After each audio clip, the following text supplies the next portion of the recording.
Welcome to Ask the Coach, a series of exclusive conversations with the most successful strength coach in the world, Coach Charles Poliquin. This is Poliquin podcast number 1, Structural Balancing. Now, here is Charles in conversation with John Connor. Hi, my name is John Connor, and today we have the privilege of interviewing Charles Poliquin on the issue of structural balance. Charles, the first question obviously is, why do we need to do a structural balance test? Well, there are two main reasons why you want to do structural balance testing. The first one is to prevent injuries. 2 is to increase sports performance. How did you come about using the structural balance test? Well, over the years of working with many different national teams, what I was trying to do was to obviously increase sport performance and decrease injuries. And every national team I worked for needed to have normative data for selection. You need normative data to see which are the best types of athletes you will need for that sport. And also you need predictor lists that will allow you to select the best individuals for that discipline. Every year, we've developed tests that would allow us to predict which athletes will do best in that sport performance. For example, in bobsleigh, very early on, we figured out that unless you could front squat double your body weight, there was no point for you to try out for a national team because you weren't strong enough to overcome the inertia on the bobsleigh. If you go, for example, for alpine skiing, we found that no one has ever done a top 8 result in a World Cup unless they front squatted 1.5 times their body weight at least 3 times. So for every sport, we could say you need X amount to perform internationally. Whether it was speed skating or biathlon or bobsleigh, those figures came up. So the more imbalanced your body is, the more weight you can potentially lift. Correct. You will find that you're as strong as your weakest link. So as my colleague Louis Simmons will say in the sport of powerlifting, if a given lift does not improve, it's not because you're weak on a lift. There's a muscle that limits that lift. So for example, if you want to bench press 400 pounds, but you only have a 300-pound potential in the pectoralis, then you get a 100-pound deficit in the pecs. So you've got to get that pec strength up to par for a 400-pound bench press. So for those trying to increase their bench press max, working the mid-back also will help add on those much-needed kilos. Yes, what you will find is that one's strength in the agonist and the synergist will determine how much the agonist can do, because if the antagonists are too weak, they actually send a message to the brain to shut down the agonists. So if your upper back is not as strong for your pecs and your triceps, your potential to improve in the bench press is compromised. For those people struggling with their lifts without having to put on extra lean muscle mass or even get into more complex forms of training, by training their weak muscles, they can increase all their lifts. Correct. You'll find, for example, let's say the rotator cuff. Rotator cuff should be about 9.8% of what you can do in a bench press. If you don't match your rotator cuff strength to your bench press, you'll never be able to lift those big weights that you desire. You've had extremely good results as well, gaining strength in some of your athletes. What are other reasons for these gains based on the structural balance test? Well, the main reason why you need to do the structural balance testing is that you need to know where to orientate your training. If you don't have any normative data, you're just guessing where you need to go. So let's say, for example, if you identify a tricep weakness in your structural balance test, then you know you need to prescribe more tricep work or more intense tricep work or more varied tricep work. Some physios and other coaches can take several hours doing their assessments. How long does your structural balance test take? A structural balance test should not take more than 2 hours. On average, it's about an hour and a half. You got to realize that if your test is too long, you're not getting quality readings from the test. Also, what you'll find is that the athletes, for example, blood sugar will drop if the test is longer than 2 hours, and then you're not getting any sort of performance or concentration. The other point is that if you need to test for more than 2 hours, the tests that you have actually chosen are not good. You know, there's such a thing as efficiency in testing. What are the other advantages of the structural balance test in finding out people's information? Well, you will find, for example, length tension discrepancies. For example, if is the internal rotators long enough for the external rotators of the shoulder, and if you pick up that sort of information, what you will find is that you'll be able to prevent injuries. For example, if you have a gymnast that is too internally rotated at the humerus and his external rotators are not strong, then most likely this person will have some sort of shoulder impingement syndrome. You've picked 4 tests to do on your main basic structural balance test. Why do you pick these 4 tests? Because they give you a core identification program of how the shoulder and the elbow move. Okay, so we pick the closed grip bench press, the Scott easy bar curl, the seated external rotation, and the bent over trap 3 lift. From experience, what we found is if we have data on these scores, we know pretty much what's going on. Obviously, those 4 major lifts can be varied depending on the athlete. For example, if you are testing a shot putter, you may find that the incline bench press is a better predictor value. If you're training kayakers, you drop the Scott curl and you replace it with a chin-up. But you will find that the external rotator test and the bent over trap 3 lifts are, in 90% of cases, always present as a test. And what are the lower body structural balance tests? For lower body structural balance, it depends on the level of qualification of the athlete. If the athlete is very well qualified and balanced, I prefer to use standard Olympic lifts or their variations. For example, power snatch, power clean, front squat, back squat. But most athletes who report to testing are not balanced whatsoever, so we need actually to back it up down a few notches. And what we may do in this case is something called a CLAT test, which is a challenge test to assess muscular balances. We would do a rocker board test. We would do a wobble board test. We would do a sit-fit test. And in all these tests, what we do is we put an athlete in a situation of stress, not stress that is dramatic on the adrenals, but stress on the joint. And, they're relatively safe tests.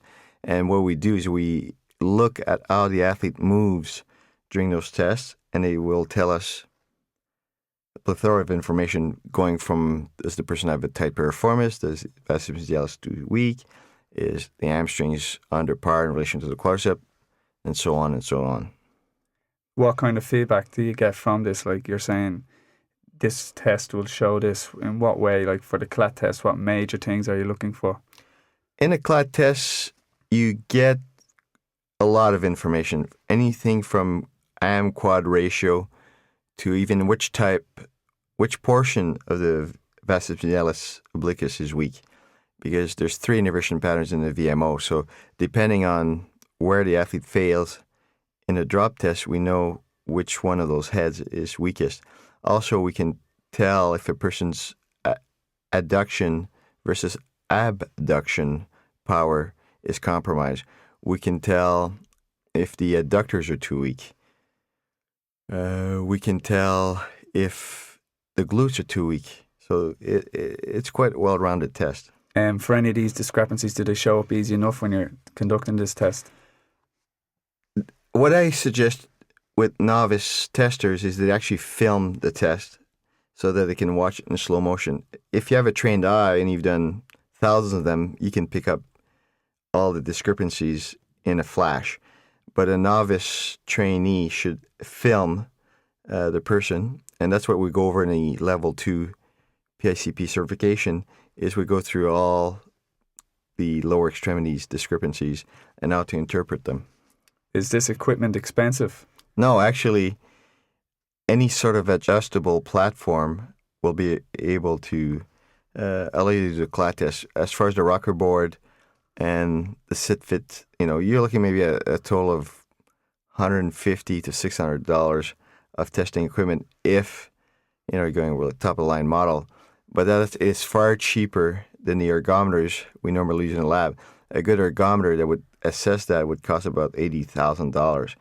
In my experience, we were able to correlate the cheap version tests, field tests, with a lab test. And that's why now I've developed a system where a personal trainer could be in Saskatchewan in a very limited gym and still be able to perform those tests and get the same results as far as predictors as an $80,000 ergometer. Can you test fiber type on your structural balance test?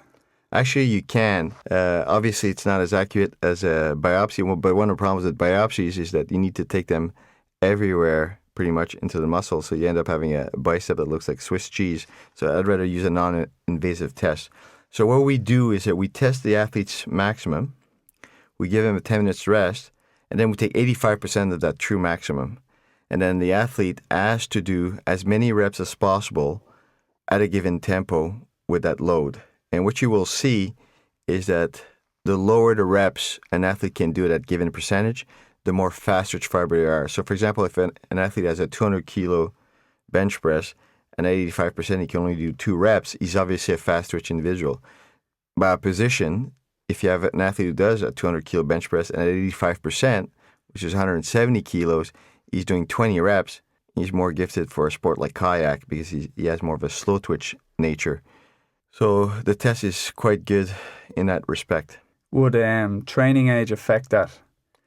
Training age and the type of training also. So what you will find is that if an athlete has trained for a long time, his neurological efficiency tends to improve. So the number of reps he will do at a given percentage will be smaller. Okay, but if the athlete, for example, has done heaps of aerobic work, his curve and the amount of reps he can do at 85% will tend to be really high and may not truly reflect his fiber type. So, for example, if you have a wrestler that is overtrained aerobically, he may appear slow twitch, but if you give him 2 or 3 months off aerobic work, he may not do that many reps at a given percentage of max. But what you also find as well is that his absolute max value has gone up. And would you get the reverse as well? Someone who appears fast twitch is actually slow twitch when they start training properly for them? No, actually that never happens. You only get a masked effect if you do too much aerobic work. But the reverse is not true. Doing high intensity work does not make you appear more fast twitch than you are. When you start the test, what's the first weight you would start with? Well, the first thing you do, you explain to the athlete what the range of motion is. So usually an empty bar is what you would start with. And what we need to know is what is the athlete used to do. So we ask them, how much can you max out on that lift? You will find that some athletes are delusional about what they say they can lift. So usually by looking at the velocity of the bar in the warm-ups, you can adjust the loads. For example, once in Italy, I was conducting an internship and one of the participants claimed he could do 160 kilo incline press. But by looking, I was lifting 20 kilos. I told the evaluator, I'll bet you dollars against donuts that the max he'll ever do is 82 kilos, and I was dead on the money. So typically what we do when we warm up is we do 2 sets of 4 at about 40% of the predicted max. And again, there's some guesstimation in there. And then we move up to about 60% of max, and we do a set of 3. We move up to 75%, do a set of 2, then 80% for single, 85% for single, 90% for single, 95% for single, and then test what we think is the 100%. Obviously, you just use judgment when you do that. And then, again, by the velocity of the bar, usually around 80%, the velocity in the concentric contraction starts to slow down, and you take appropriate jumps. And some people, depending on their strength level, we're going in 2.5 kilo jumps, and some people we're going in 30 kilo jumps, depending on their strength level. So your jumps are a combination of what the client has told you they can lift and your own judgment on the speed of the bar. Correct. And then what you will find is that the more years of experience you have at testing, just by looking at someone evolve the empty bar, you'll be able to figure out what they'll do as a max. I've tested countless national teams, and actually employees of mine who've worked with me for 2 or 3 years at a time get to have that skill by that time. I find it takes about 2 to 3 years of constant testing to be able to predict just with an empty bar. So there's nothing straight off the bat you can do. You just have to do the test and get better at seeing it? It's like anything else in life. The more practice you have of it, the better you get at it. For technique, what technique would you recommend on these exercises like the close grip bench press? A lot of people recommend stopping a shoulder away from the chest or a hand position away from the chest. No, for all the structural balance tests, you actually perform the lift for the complete range. Otherwise, you're having data that is not consistent and you can't really rely on the data. So if we take the bench press, the athlete has to make contact with the chest, with the bar at the end of the eccentric range. You prescribe a 4:0:10 tempo. Is that a smooth 4 or? Well, it's actually more a 4:0x0 tempo. So what we ask the athlete to do is for any one of those lifts to go through the eccentric range for a 4-second count. As the tempo says, there is no pause in the eccentric or any lengthened position of the lift. And then the athlete attempts to complete the concentric range as fast as possible. So that's where the X comes from.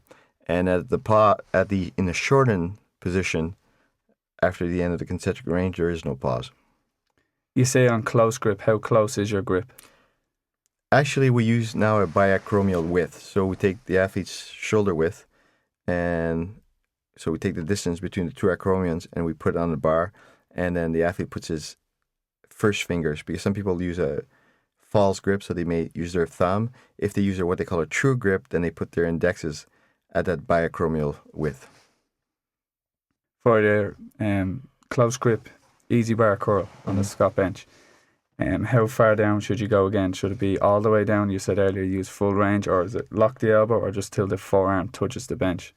No, you go until the elbows are locked, but by that time, actually, your wrist extensors should be touching the bench if you're placed properly on the bench. What's the format of the test? What way do you put the exercises together? Will you test one, test the next, test the next? No, what we do for the testing is you actually pair two lifts. So, for example, if I were to test a shot putter, you may do the incline press, alternate test it with the chin up. So he does a set of warm up in the incline press, he does a set of warm up in the chin up, and they go back and forth until they reach their max. So we test two primary lifts at first in an A1, A2 system in the same way we would do strength training. Once we do that, we take a 10-minute pause and we test for the maximum amount of reps they could do at 85%. And the final part is that we take two auxiliary lifts or remedial lifts, such as the seated external rotation or the bent over trap 3, and we use percentages of the mother lift, which is in that case the incline press, and the athlete should try to match the percentage that we have in our normative data.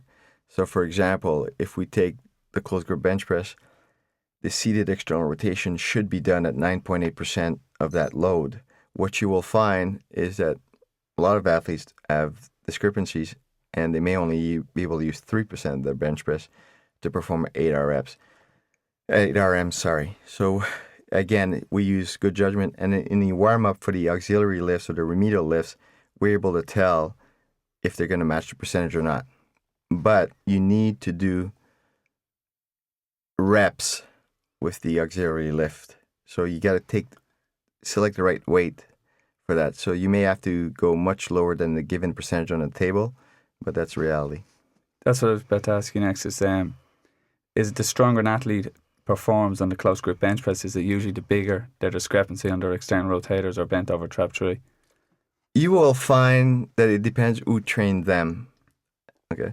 So you could have somebody who has a 300-pound bench press and have a very, very weak rotator cuff. Okay. And the good news is if they have a weak rotator cuff and you strength train it and it matches the norms on the table, the athlete's bench press will actually increase without training the bench press. I've seen many cases where an athlete will increase their bench press 100 to 125 pounds in 12 weeks just by reaching normative data for the rotator cuff. In an instance like that, if someone is really weak, like say they close grip bench press 50 kilos, they only have to really do a rotator cuff with just under 5 kilos. Is there potential for strength gain as great Well, the weaker you are, the more potential you have for strength gain. But what you will find is that somebody that's weak, usually their rotator cuff strength matches You'll be what the just as normative weak. data imposes. You're more likely to see a discrepancy in strong athletes, as a matter of fact. But the good news with that is that if there is discrepancy, that athlete's max lift can still go up. You've said before you would choose different lifts for the main lifts, like so the close grip bench press or a chin up. You've mentioned seated external rotator and bent over trap tree. Are there other lifts you would use to test the weaker muscles or the stabilizer muscles? Yes, for the auxiliary lifts, we tend to use the lying Powell raise, which is a way to measure their scapular retractors. That would be more applicable, let's say, to wrestlers or mixed martial arts because they tend to need to have strength in that range of motion when they get into grappling.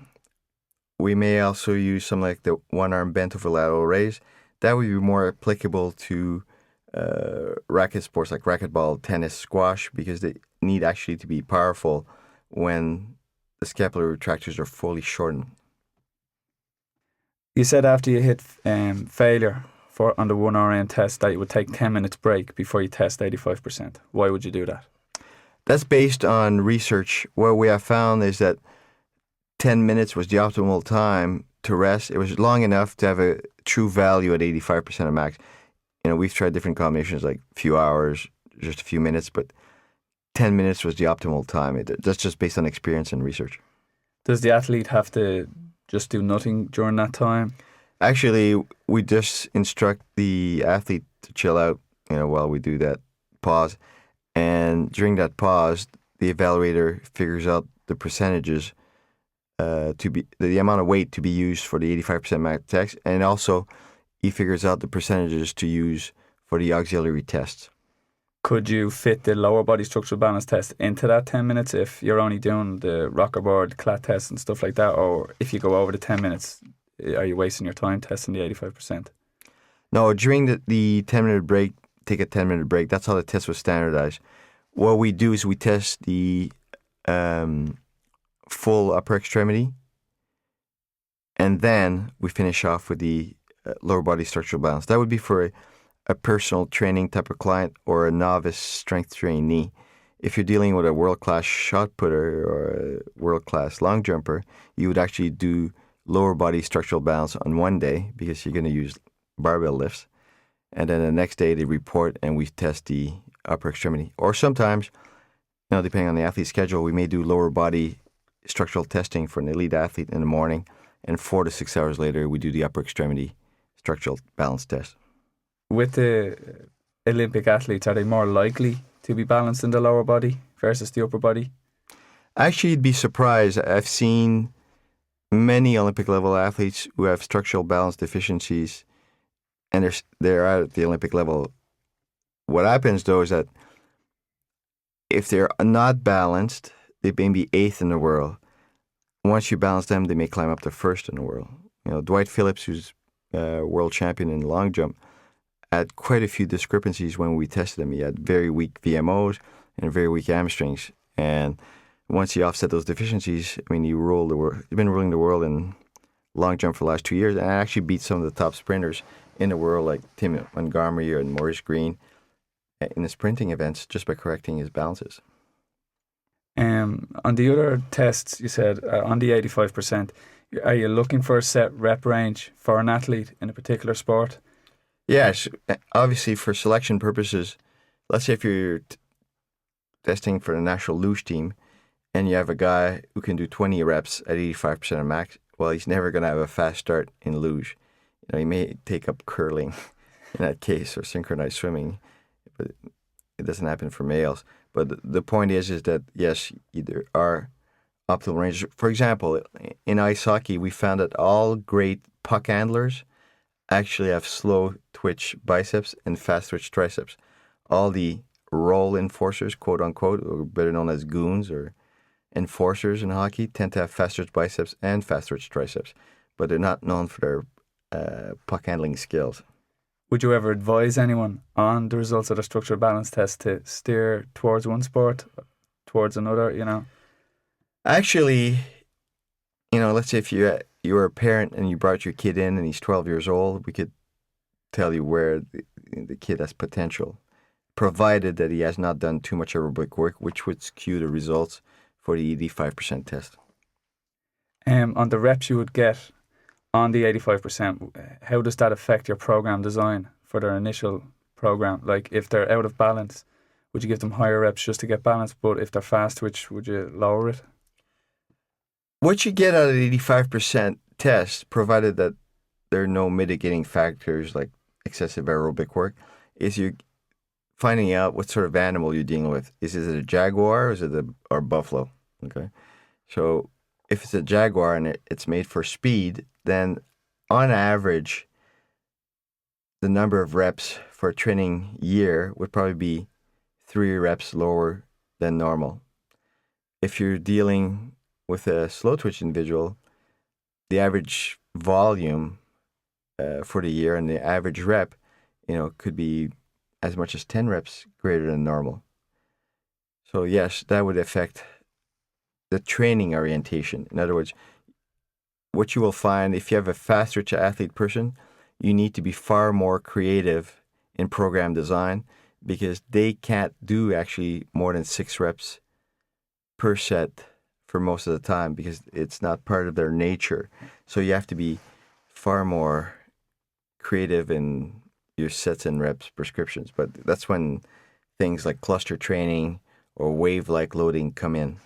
But if an athlete who is fast twitch shows up as imbalanced in their general preparation phase, would you still give them 6 reps on a primary lift and then higher reps for the rotator cuff and mid-back muscles? Yes, for the primary lifts, you still stick to their nature. You will find for remedial lifts or auxiliary lifts, initially, high reps will work for everybody because they don't know the motor pattern. But, a true fast twitch athlete, within 6 weeks, you need to drop the reps. Even on the mid-back? Even on auxiliary lifts, yes.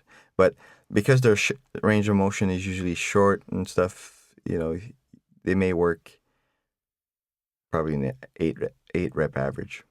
And again, the more gifted they are, it could be changing from workout to workout.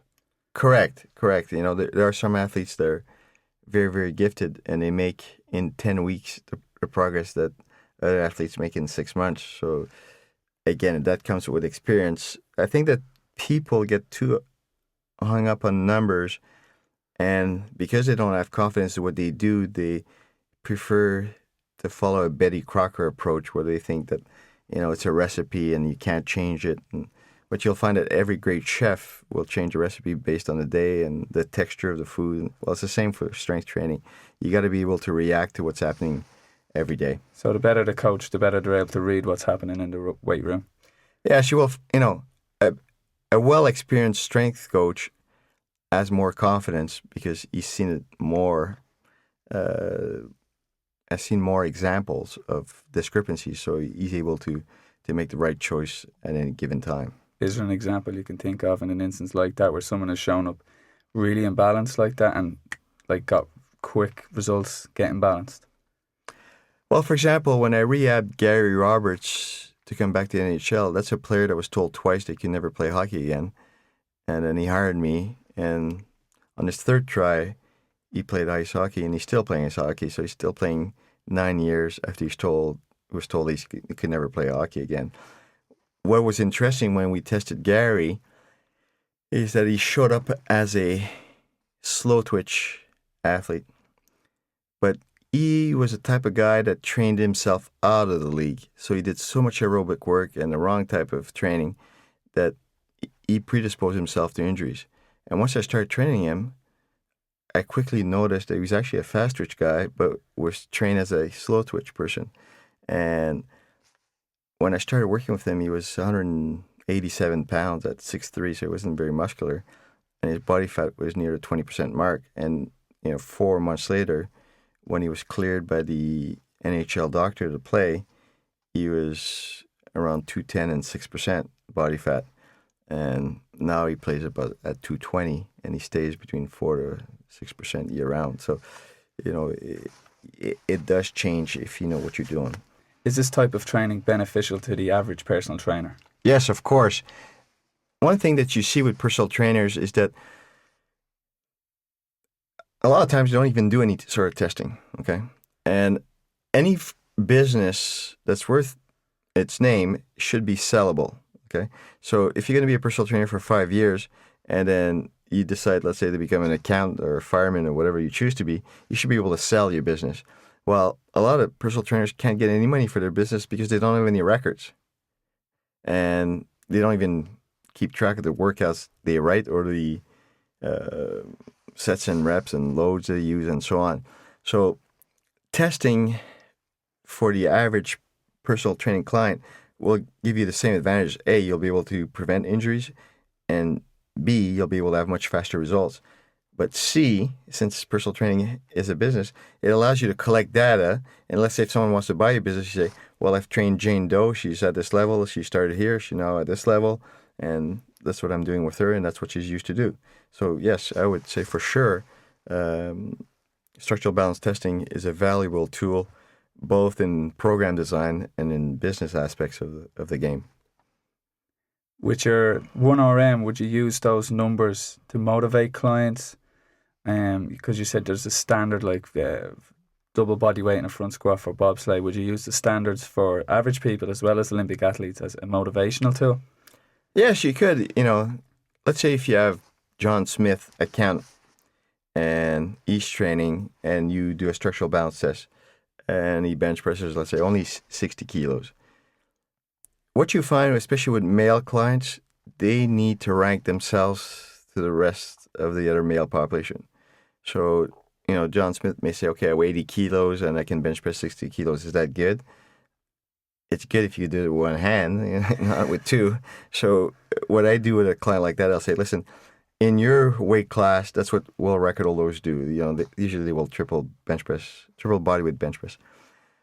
So I say, okay, you don't even do your body weight in the bench press. So let's see if we can get you to bench press 125% of your body weight in 6 months from now. And now, at that point, you'll be, let's say, 42% of a world record holder. But you know what I find from experience that male clients really like that. Female clients, they usually don't give a hoot about that sort of stuff. They're more towards right brain qualifiers, like do they have more energy, for example. If someone shows up as a fast twitch person, does that limit the type of hypertrophy training you can do with that person? Not really, but again, you just have to be a bit more creative. If you look at it, a fast twitch person actually has more potential for hypertrophy training because they have bigger fibers. So it's much easier for them to hypertrophy. And from my experience, fast twitch individuals tend to also to be better on the hormonal side anyway. So they tend to have higher testosterone, IGF-1 levels. Okay, so I would say no, it does not limit them at all. In one of your past articles about the 5 elements, you said an earth type is better gifted for hypertrophy training. You give the example of Arnold Schwarzenegger. I'm just trying to figure out where, like, a fast twitch person would be a powerlifter versus Arnold Schwarzenegger as a bodybuilder. This is kind of what I'm getting at. Okay, well, usually earth types make better bodybuilders because they have a better ability to handle volume, and bodybuilding success is correlated to training volume. But as far as actual hypertrophy potential, I'd rather always spend more of my money on a fast twitch individual. But you will find that fast twitch individuals are more concerned with expressing their strength in a rapid manner, so they choose things like throwing the discus, the hammer, the shot, okay, or they may become sprinters, and they may have no attraction for bodybuilding. That's why what you will find that it's not necessarily the ones that are more gifted for bodybuilding that become bodybuilders. It's the guys that can tolerate volume. You've said in the past, like you'll use the predictor lifts as well to motivate your clients just before a big competition, to show them progress. You've talked about in the past how you use a method of training them but not training them, to use that method before a big event. Yeah, so you'll find, for example, if you're competing at the Olympics and any athlete that's going into the Olympics will have some anxiety. It's quite normal. If you get them to do very well in a lift right before the game and their max has actually gone up, it does build confidence. For example, Adam Nelson this year won the World Championships in shot put. One of the things he reported to me is that he went to train in Finland for a few weeks before the World Championships, and the World Championships were held in Helsinki, Finland, so he wanted to get acclimatized to the time zone and many other environmental factors. But he said what really helped him out is that in the weeks leading to the World Championships, his lifts that he was recording in his training diary were far superior than the lifts that he was reporting in his training diary for the Olympic Games, which were held the year before. So testing can actually reinforce one's confidence in themselves if it's done close to competition. So it's another advantage of keeping records of what you have done is to see that progress yourself or to show that progress to your client.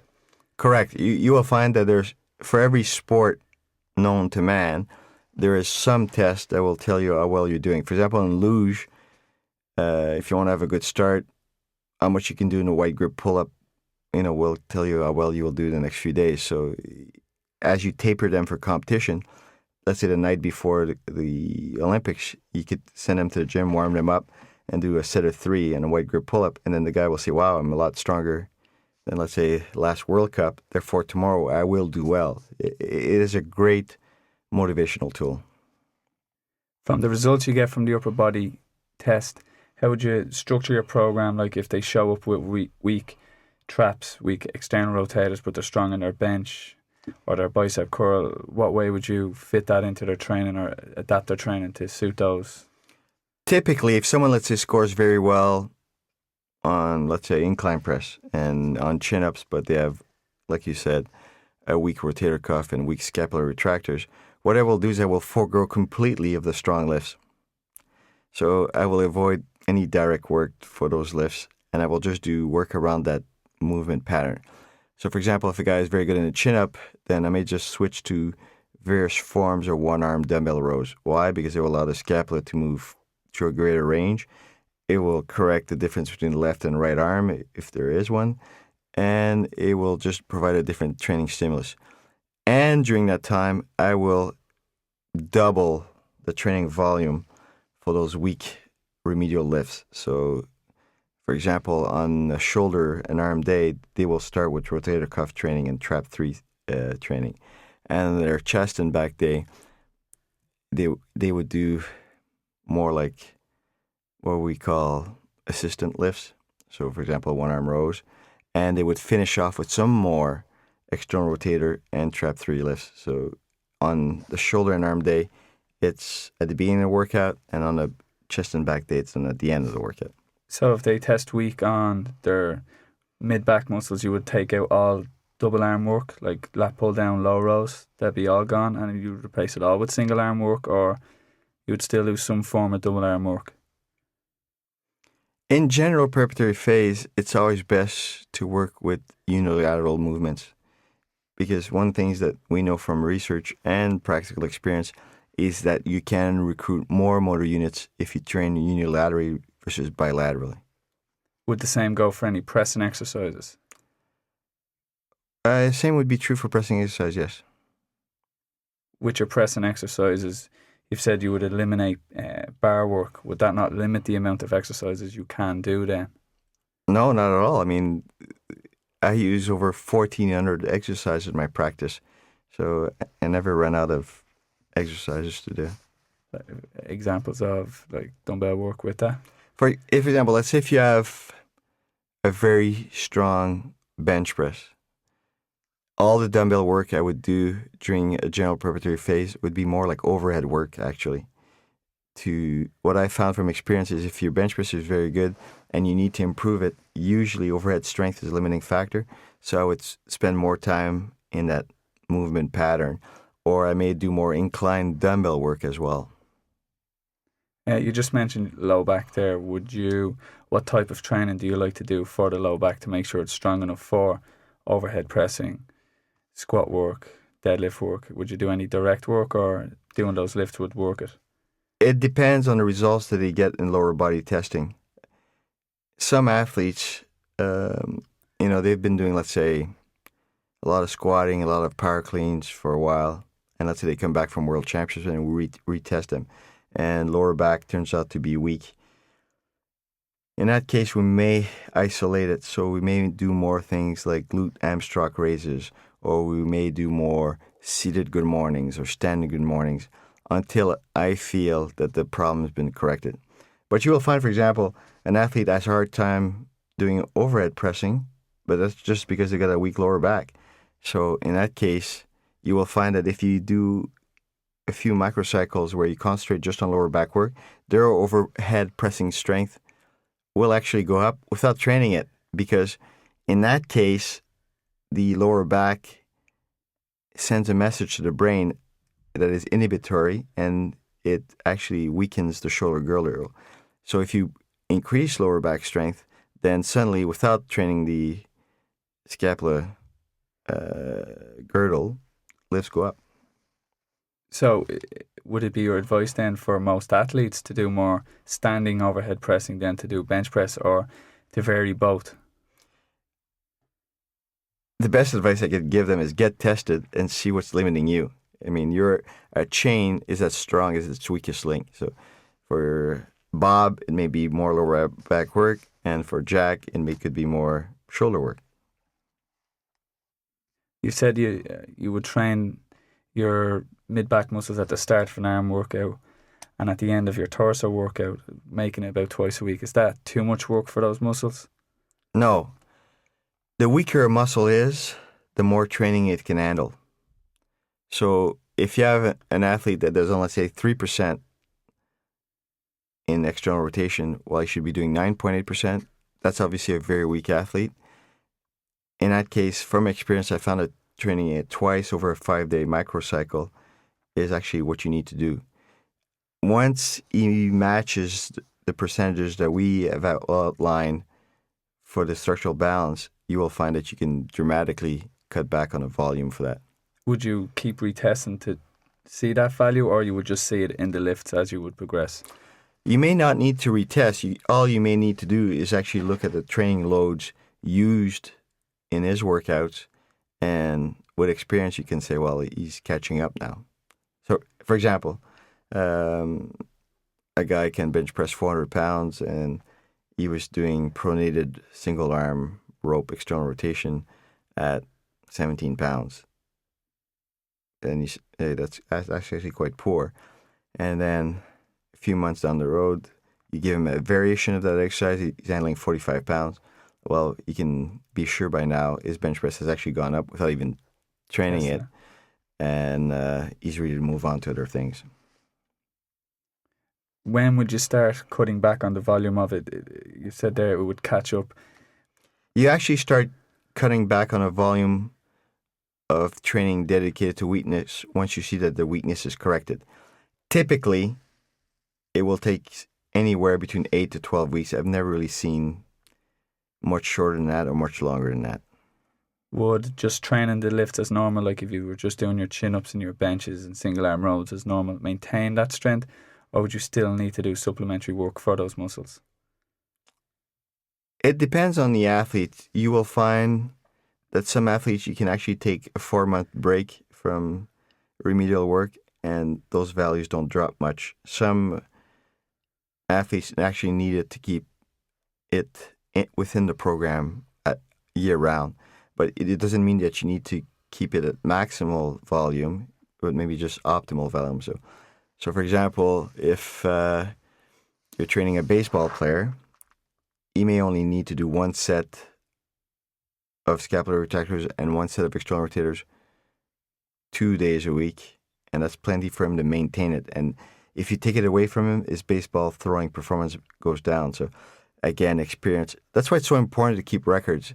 And that's why I developed that Stronger Online program, which you could log on to strongeronline.com. We have developed a training software, but the biggest advantage is that you can monitor what your athlete does, and the athlete can self-monitor and also can adjust training loads where the computer will calculate for you where you should be. So in my opinion, there's no better tool for monitoring and training orientation purposes. So there's no set format. It's a very individual thing. That is true. You will find that certain sports attract certain types. So you could, let's say, there's a baseball norm, there's a basketball norm. That is true. Usually in about 68% of cases per sport, the training should be quite similar, but there's always exceptions to the rules. Of course, former training injuries will dictate what can be done. Would the same, you said there's like a basketball ratio, there's a, every sort of ratio. Is there like a, average Joe ratio?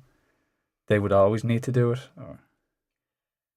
If you look at, let's say, John Smith account, he probably needs to do more maintenance work because that's why he's an account and not a baseball player. So, his athletic potential is somewhat limited. So I would say for the general population, maintenance is far greater needed, but also for them, training volume is not that high. So they're not the type that are going to do 12 sets of 3 to improve their bench press because they don't really care about having a big bench press. They just want to look good at the beach. Okay. If you look at it, in reality, the main motivation for people to go to the gym is to look good naked. So they don't really care, what their bench press is, as long as they look like they can bench press a lot. Yeah. We've talked a lot about the shoulder girdle and how that affects performance. Would the elbow or the wrist have the same effect on anyone's performance or injury prevention? Yes, there are some sports where the elbow is critical to performance, particularly racket sports. Martial arts, for example, in judo or jiu-jitsu or any grappling sport, a strong elbow is of a paramount importance. The advantage of having structural balance testing for them is that we can identify what the ratios, let's say, between the elbow extensors and the elbow flexors should be. You've also mentioned neck training in performance. Would you have norms for that, and how would you work that into a program? Neck training is important, but only for a minority of sports. Like obviously in rugby, it's life insurance. Same thing for most grappling sports. The problem is that we've not been able to produce normative data in a field test yet.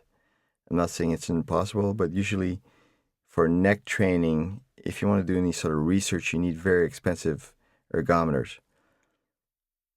Nonetheless, I found that probably most of the time just postural alignment will dictate whether you need to do neck training or not. Or if your neck's the size of a pencil, obviously, and you want to play rugby, you may not be suited for rugby, or you may need some serious strength training for that body part.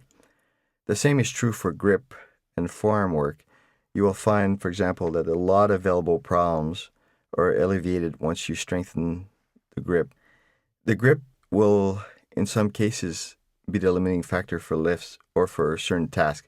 For example, if you're a corrections officer and you have to restrain an inmate, okay, you're able to bench press 400 pounds and you can do chin-ups with 90 pounds tied to your waist, and that looks great in the gym. But if you've got the grip of an 11-year-old stamp collector, you're going to get your ass kicked in that jail. Okay, so the grip in that case becomes a weak link, and it does not allow you to restrain the inmate. Or, for example, if you're a law enforcement officer and you get in a situation where someone is trying to take away your sidearm, no amount of incline press or decline press or rowing strength will count if your radial and ulnar flexors are weak.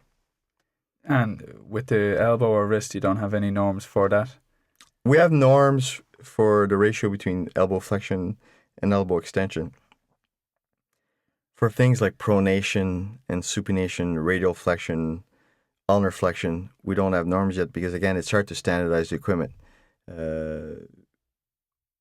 What we tend to do is at our centers is we have our own in-house equipment and we have our own in-house norms. So on, let's say, device A, you should be using 25 pounds if you're able to bench press, let's say, 300 pounds. That I do have, but because the equipment is homemade, especially for our centers, I do not have data to share with people Well, as we you speak. do have something you work off that if you look at someone, you can say, well, your grip is definitely weak in comparison to this, and you would try and concentrate on grip as well. Yes, for example, if you're training a wide receiver in football and the guy can bench press 400 pounds, well, that's plenty to play in NFL. But we have a thing called a Milo Hub grip. For a 400-pound bench press, you want to be able to use between 32 to 36 pounds on that device. And a lot of times I've seen guys who can bench press 400 pounds and can barely do 7.5 pounds in that drill. So in that case, we tell the athlete, you know what, your bench press, we can leave it alone for a while and let's work on your grip. And then we use maybe twice within 5 days, 4 exercises for the forearms and vary them. What's really important with forearm training is variation. The hand muscles are what we call smart muscles, so they adapt fast to training. So you would change them up every 1 or 2 sessions? Yes, and in some cases with very well-gifted athlete, you basically use muscle failure as your guide, and you vary the training every day.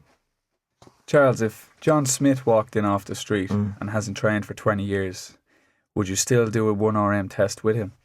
No, with a very untrained individual, you can adapt the structural balance testing based on the 3RM lift or even 5RM lift. We have mathematical regression formulas for that. By the same token, you don't need to do the 85% test for fiber makeup because being untrained, the curve is somewhat skewed. What you would like to get out of the structural balance test for a guy like that is the ratios between the muscle group. But also, you got to realize it's a very good teaching tool because you can tell John, listen, this does not match this, and these are your goals. And one thing that helps out with the business of being a personal trainer or a strength coach is being able to quantify what you want to do, how to get there, and you know, it also helps you gain experience because you'll say, well, that protocol had 10% better, let's say, than this protocol. Would there be any reason to train him first before you do a structural balance test, or you would always do the structural balance test first? Someone very unfit, I would actually recommend you may do 6 to 8 weeks of 10 to 12 RMs sort of training before you engage them into testing, because very often you will see men in their 50s, for example, that, you know, their brother, let's say, have a heart attack, and they say, okay, I've got to start doing something. But they had no regular physical education as kids, and they're very, very uncoordinated. I mean, they wouldn't even hit water if they fell off a boat, you know. So that type of person would not warrant structural balance testing right away. In that case, a good postural analysis will probably indicate you trends. You know, they're not pure mathematical data, but it's not as essential, no. With postural assessment, you just mean basic stuff like rounded shoulders, forward head posture? For example, but also you could do length tension tests.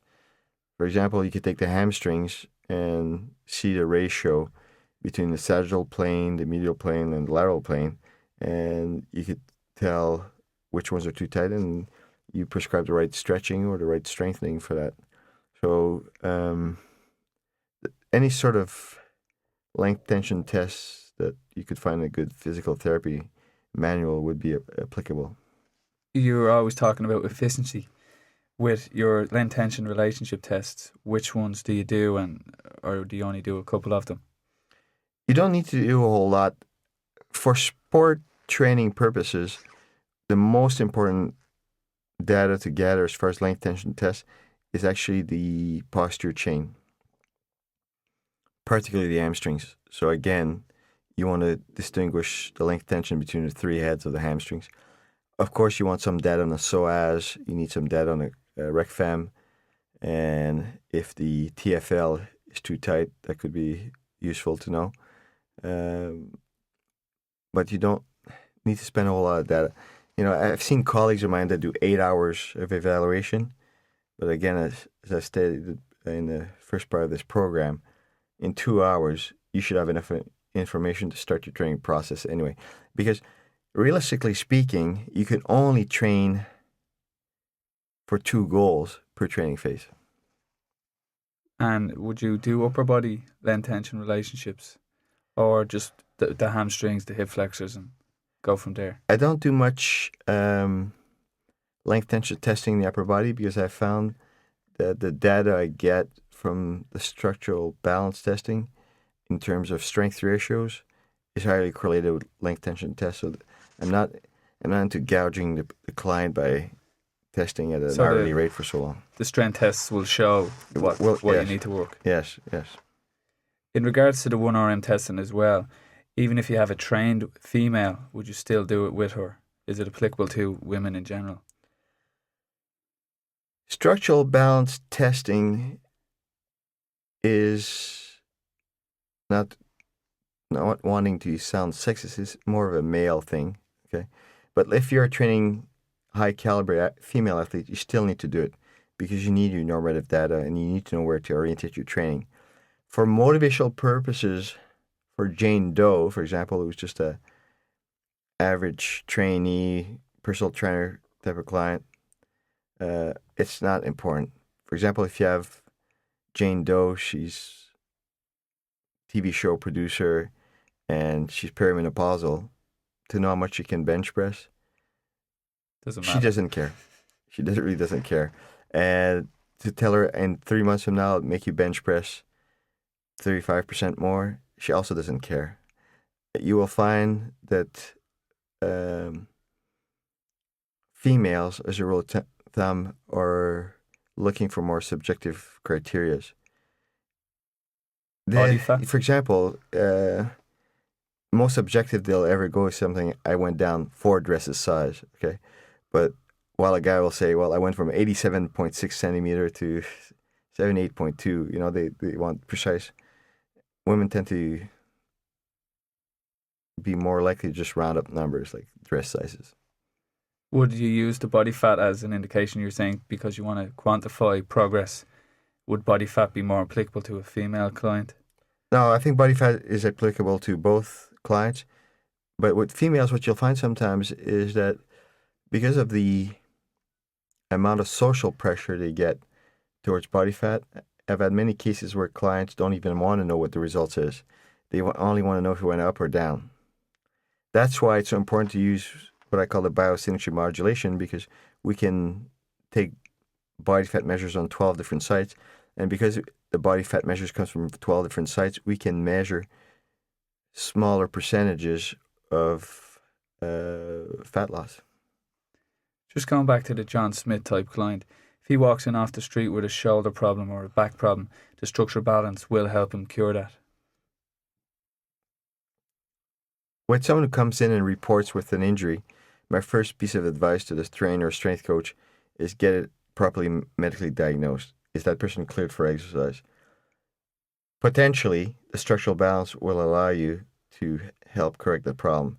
But, let's say if an osteopath does the medical clearing for him, you may say this person has this condition, blah, blah, blah. And then based on the information you get from the health practitioner, then you should decide which tests you want to do. Okay? But if the person, for example, has a slap tear, then they should get surgery. Okay. So you got to fix first problems first. So no amount of structural balance will fix that? No, none. During testing of the lower body, would you sequence the exercises or the tests in a certain order? Yes, obviously. When you test with barbell exercises, you will test the higher velocity ones first. So, for example, if you chose power clean and front squat for your test, you should test the power clean first because that's the high velocity one, then your front squat last. That's what an elite athlete. Regarding the muscular balance tests for the lower level participant, like the CLAT test, the wobble board test, and so on. The only one that really needs to be done first is the CLAT test. The rest could be done in any order. It doesn't really affect the results whatsoever. You've said in your test shows up people being quad versus glute dominant and say the rocker board test. Mm-hmm. How does someone become glute dominant? Most people become glute dominant because of the nature of the sport they do. So if they're, for example, alpine cyclists, quad dominance is a natural occurring side effect of alpine skiing. The other cause of quad dominance in this case usually is just training what you can see syndrome. People will train what they can see in the mirror, so they don't. That's why you go to a bodybuilding show. Very few bodybuilders have very good hamstring development. Okay, so avoidance of certain exercises will precipitate quad dominance. With your hamstrings, is there any test you'd like to perform on them? I know we haven't covered it so far. I think that the CLAT test is the best test to see for hamstring versus quad dominance, but the data gets further reinforced with split squat testing, whether it's on a wobble board or a sit fit. Will that show dominance between the different heads of the hamstring? No. If you want to test the difference in dominance between the head of the hamstring, usually a length tension test will tell you that, because the shortest one tends to be the strongest. Okay. With that, if one head of the hamstring shows up as stronger, how would you go about it? So say, for instance, the bicep femoris shows up as stronger. How would you conduct your hamstring exercises to combat that? Okay, typically what you see is that depending on the nature of the sport, one head of the hamstring is stronger than the other ones. If you look at the concept of structural balance, is that a muscle's ability to develop force is a function of the strength of its antagonists and stabilizers. So let's say if you have an ice hockey player, they tend to be usually strongest in the bicep femoris, just because of the way they skate. So if they report, let's say, mid-April for training, I will start training the semimembranosus as a priority. Then after the semitendinosus, and then as I get closer to competition, there would be a preferential recruitment of the bicep femoris. So Reader's Digest version is that whatever is the strongest, I do the opposite to start with and gradually graduate back to the muscles needed for that sport. In regards to the hamstrings, you said you'd work the different muscle heads. How would you do that? Well, it's known from research that just playing with foot position will preferentially recruit various set of the hamstrings. For example, if your feet are turned in during leg curls, there's more recruitment of semimembranosus. And does plantar flex in the foot or dorsiflex in the foot have any effect on hamstring recruitment? Definitely. If you really want to isolate the hamstring during knee flexion, you want to actually plantar flex. When you dorsiflex, the gastrocnemius muscles have a more effective line of pull because they have very short fibers. So when you dorsiflex, you can actually use more load on the machine, but it is actually less load lifted by the hamstrings. If you plantar flex, since you inhibit the gastrocnemius, more load goes onto the hamstring. So if you want that, is it just a variation, or would you always want your foot plantar flexed, or would you just go between plantar flex, dorsiflex? There's many ways you can go about it. It depends actually on what your evaluation reveals about the client. Rule of thumb should be that far away from competition, you should try to isolate more, so you would do plantar flex. And as you get closer to competition, if you look at actual running mechanics, you're more dorsiflex.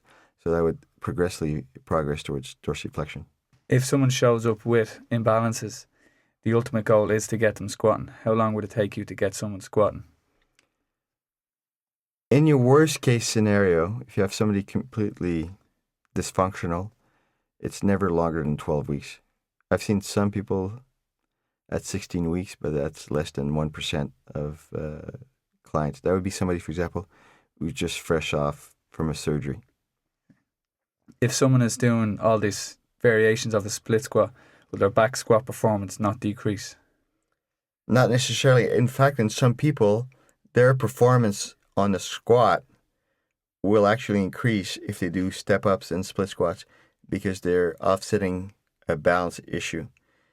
What you will find, though, that may limit the performance once they return back to squatting is lower back strength. So if you are going to avoid squatting, and for a period of time you're doing split squats and step-ups as your knee extensor type of work, you got to make sure you do some isolation work for the lower back muscles.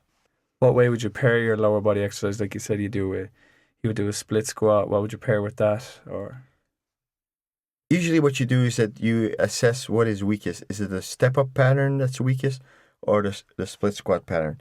If, let's say, it's a step-up pattern, you start with a step-up pattern and you pair it with knee flexion. So you'd pick a leg curl, and those activate the hamstrings, but as fast twitch motor units. So you should do the high-quality work first.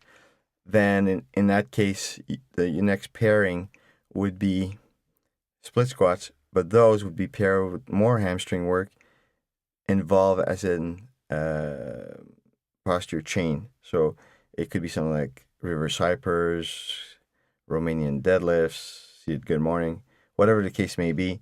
But with the second exercise for the hamstrings, you want to involve the erector spinae. you've said there, like leg curl machines, and you would work single leg on that as well. Would you ever do single leg work for the upper attachment of the hamstring, like doing a reverse hyper with one leg or doing a one-legged deadlift? Would it have the same benefit, or it's better to do the upper attachment of the hamstring as with two legs at the same time? As a rule of thumb, you want to train the posture chain bilaterally. So it's unless you have a device, for example, there are a few companies out there that will make reverse hypers where you could load each leg separately, and that tends to correct the disbalance between left and right. But most people don't have access to those exercises, so I usually train them more bilaterally. It will make no difference. Bilateral work will still correct it. From experience, it's not so much of an issue. With curl machines for the hamstrings, is there ones in particular you like, or is there ones in particular you don't like? The equipment of choice that I use for leg curl machines is the Atlantis brand. They are the ones with the best resistant curve that do match a human's strength curve. Like in a lot of gyms nowadays, you don't find a lying leg curl, you find a seated leg curl. Do you find a seated leg curl is an inferior form of hamstring training, or it's just another variation? Well, it depends on the brand. Sometimes it's inferior, sometimes it's superior. The most important leg curl device to have is actually a kneeling one. Then my second choice, let's say if your budget is limited and you're a budding strength coach and you want to equip a facility, I'd buy a kneeling leg curl, then a standing leg curl, then a lying leg curl. Why that preference? Because I really like to train the hamstrings unilaterally in knee flexion. Because from experience, again, we find that if there's a muscle that's often a discrepancy between left and right, it's the hamstrings as knee flexors. Well, Charles, I'd like to thank you for your time. And for our listeners, just as we sign off, what would be the most important thing they need to take away from this? Well, they have to realize the importance of testing and how it can help their training program design and also help their business. Thanks very much. You're welcome. So that's it for this Polican podcast. Ask the Coach with Coach Charles Polican is an exclusive series of conversations. It is for the sole purpose of its audience. Any rebroadcast or reproduction of this is strictly prohibited. It is for entertainment purposes only, and it is not a substitute for professional medical or health advice, examination, diagnosis, or treatment. Always seek the advice of your physician or other qualified health professional before starting any new treatment, making any changes to existing treatments, or altering in any way your current exercise or diet regime. Thank you for joining us on Ask the Coach. Until next time, be healthy, lean, and strong.